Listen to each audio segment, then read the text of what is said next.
Да, точно, многу е убаво прашањето. Неколку случаи се актуелни, кои што треба само прво самите протагонисти, оние кои што си имаат мака да си кажат дали сакаат тоа дојде во јавност, ме консултирале, ме контактирале, еден е многу голем и сериозен, опфаќа различни аспекти на корупција и на влијание и така натаму, и од таа причина внимавам, само насочувам, не констатирам.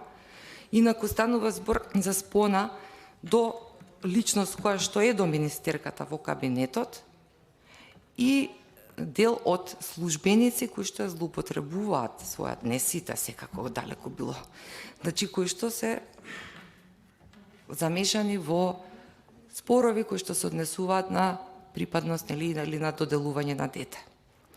Центрите, знаете како, на 31 декември пред нова година министерката да смени комисија врз основа на притисок од политичка мок и закани кои што има веродостојни докази за истото и судот е запознаен, но сите се плашат, нели?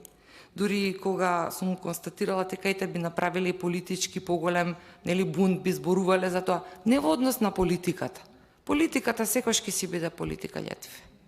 Значи, кога станува збор за човечки животи, не треба да размислуваме политички или каде припаѓаат, туку да видиме каде е правото и правдата и логиката и што е во интерес, најмногу кога станува збор за интерес на дете. Кога тоа се не е посвојување. Се работи за спор околу право на родителство. И тоа е сериозно и е запознаена министерката. Јас сум отишла многу коректно, не за да направиме од ова сцена, зашто веќе во Македонија се прави сцена од се и што треба и што не треба, туку да го решиме проблемот човечки. Секако секој родител треба да си има улога во воспитувањето на детето, ама мајката да ја одземете само затоа што сте вие појак. Мислам, без аргументи да наместите комисии, да смените комисија во Центар за социјални грижи. Значи, јас сум убедена, бидејќи разговарав со министерката, лично отидов до нејзе, во пленарната сала. Јас знам, кажувам и пред македонската јавност, дека врска немаше, појма немаше. Но тоа го прави секако министерот, не може сам да прави сето и затоа има кабинет. Си има таму некој што си прави ало, што некој му носи поклончиња, што му ветува политички други функции. Луѓето се чудна категорија. Човештвото не напредува колективно. Индивидуи го водат секој општество кон напредок. Но и тоа е голема и мачна битка. И тоа е дел кој што сериозно ги зафаќа правата и слободите на човекот.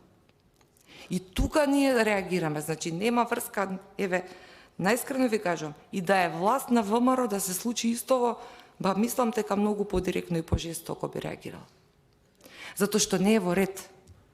Тоа влијае на психосоцијална состојба, влијае на мир, влијае на квалитетот на одгледување на детето и на вознемиреност која е целта да се уништи и ниедна институција не може да реагира или да превенира затоа што некој е мокник некаде и не знам каде. Тоа не е во ред. И за тоа зборував. Но не е само тој случај. Познавам и случаи каде што баш само поради тоа што се помокни како фамилија, мајките си ги гледаат своите деца преку Skype. И одете, не јас, оставете, јас пак ќе кажам, све што викам, земете со резерва. Одете, проверете, побарете ги случаите, ќе одиме заедно, да ни ги дадат и ќе видите. И врз основа на што е тоа утврдено. Кој ќе видите такви небулозни одлуки, кој ќе видите како се решаваат, тоа ќе сватите дека ова е сериозно, човек да се уплаши. И затоа си одат, и поради тоа, и поради многу други фактори, си одат луѓето од тука. Не се чувствуваат безбедно.